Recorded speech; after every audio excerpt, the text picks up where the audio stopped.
السلام عليكم ورحمة الله. ازيكم عاملين ايه؟ يا رب تكونوا بخير. النهارده ان شاء الله هنعمل مع بعض الفراخ المشوية، بس هنعملها بطريقة ممتازة جدا.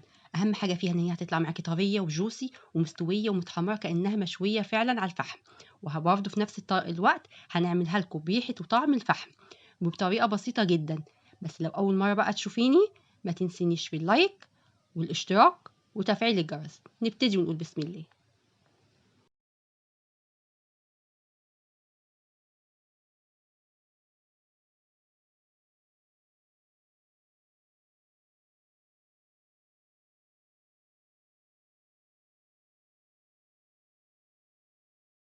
انا هعمل ايه؟ انا هعمل محلول النقع اللي هنقع فيه الفراخ.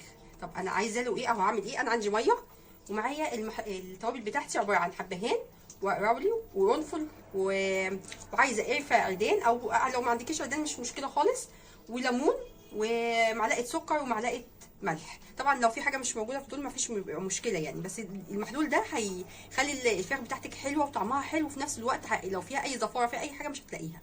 هحط كل ده مع كده في الميه. بسم الله. القرنفل بقى والحبهان وكل ده، وهبدا الليمون كده اعصره. بسم الله. وعايزه برضو القش بتاعه مش هيميل، انا هعصره كده وهسيب القش. بسم الله كده، واعصر بقيه الليمونه كده، وهيمي برضو قشرتها، وهاخد معلقه من الملح. بسم الله. معلقه حلوه كده كده، ومعلقه من السكر.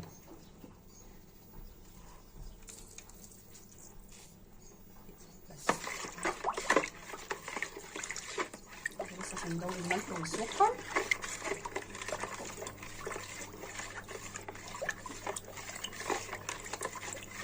بس تمام كده، وهبدا بقى اخد الفراخ بتاعتي كده. بسم الله.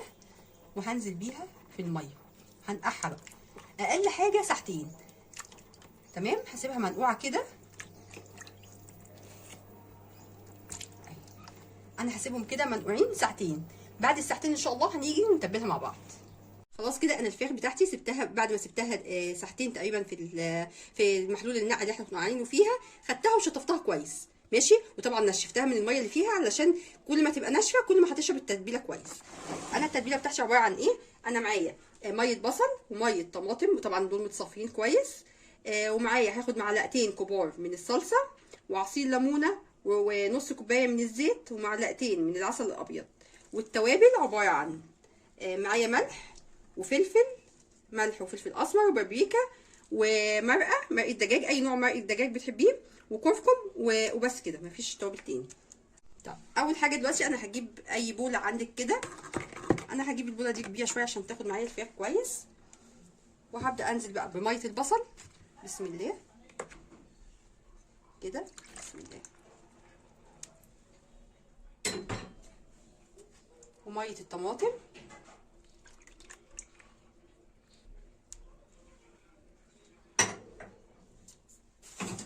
وهنزل بعلبه الزبادي.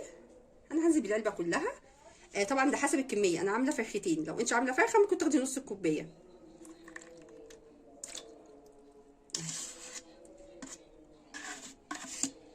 كده. تمام.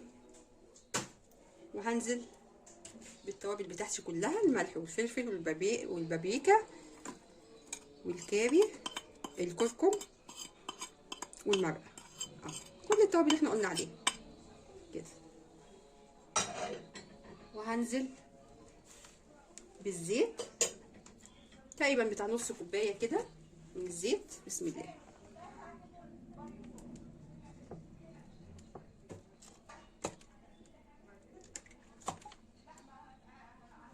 كده. تمام. ومعايا الليمونه.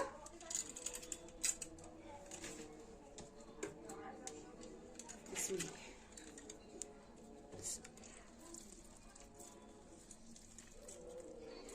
كده. تمام.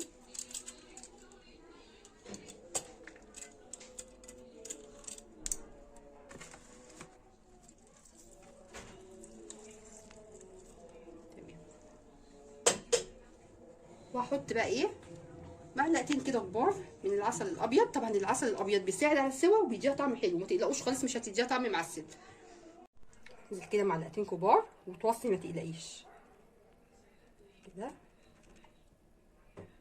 بسم الله.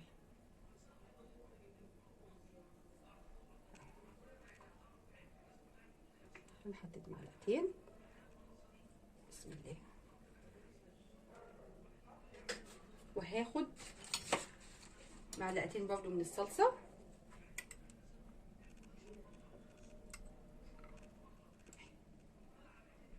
بس كده تمام.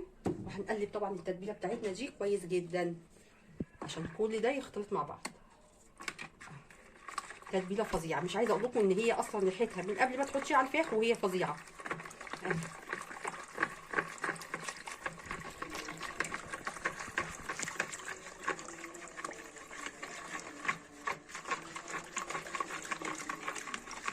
خلاص كده انا قلبتها كويس جدا. هبدا اجيب الفراخ بتاعتي. انا اهم حاجه الفراخ بتاعتي انا مشققاها، يعني عامله شقاقات فيها علشان التتبيله تخش في قلبها وتدي طعم التتبيله تبقى داخله جوه اللحم نفسه. تمام. هبدا اجيب كده بسم الله وهغلله. بصوا يعني بصي خد التتبيله كده جوه الفتحات اللي احنا عاملينها كده. خدش كده كده برضه. بصي انا بشيل يعني بشد الجلد كده، ما بحبش اشقق الجلد خالص، وابدا اغلغل. بصوا كده كده. ولو ما عندكيش زبادي مش مشكله على فكره، ممكن تستعملي لبن رايب لو عندك، الاثنين بيعملوا نفس النتيجه، بس لازم تستخدمي لبن رايب او تستعملي الزبادي. بس كده انا هتعمل بقيه بقى الفراخ كلها بالشكل ده كده. ارفع الجلد، واهم حاجه تحت الجلد كده، وبصي جوه اللحم.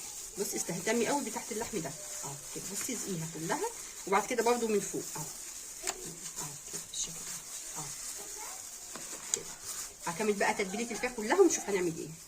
خلاص كده انا تبلت الفراخ بتاعتي كويس جدا. هعمل ايه؟ انا هكلفتها بس بالستريتش راب وهدخلها التلاجة اقل حاجه سيبها ساعتين 3. انا هسيبها من بالليل للصبح عشان تشرب التتبيله كويس. هحطها في التلاجة، اول ما اطلعها نحطها مع بعض ونشوف هيبقى شكلها ايه. خلاص كده انا بعد ما سبت التتبيله من بالليل للصبح هبدا بقى ايه احطها في الصينيه بتاعتي. عايزه تحطي شويه خضار من تحت بيبقى حلو قوي، مفيش مشكله، يعني مثلا شويه بصل على شويه فلفل على شويه بطاطس، اي خضار بتحبيه حطيه. عايزه تحطيه زي ما انا حطاها كده اللي يريحك مفيش مشكله. انا هجيب الفراخ بتاعتي كده بسم الله، وابدا اهم حاجه الجلد بتاعها تحاولي ان انت تلبسه لها كويس عشان الجلد ده هو اللي هيحافظ عليها في الفرن. كده بسم الله بسم الله. وابدا ارصص الفراخ بتاعتي كده.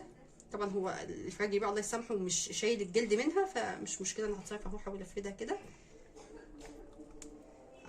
بسم الله كده. نفرد الجلد ونحطها بس كده. انا كده بس هعمل ايه؟ انا هحطها في الفرن في الرف الوسطاني لحد ما تاخد اللون الحلو بتاعها، وبعد كده اقدمها مع بعض.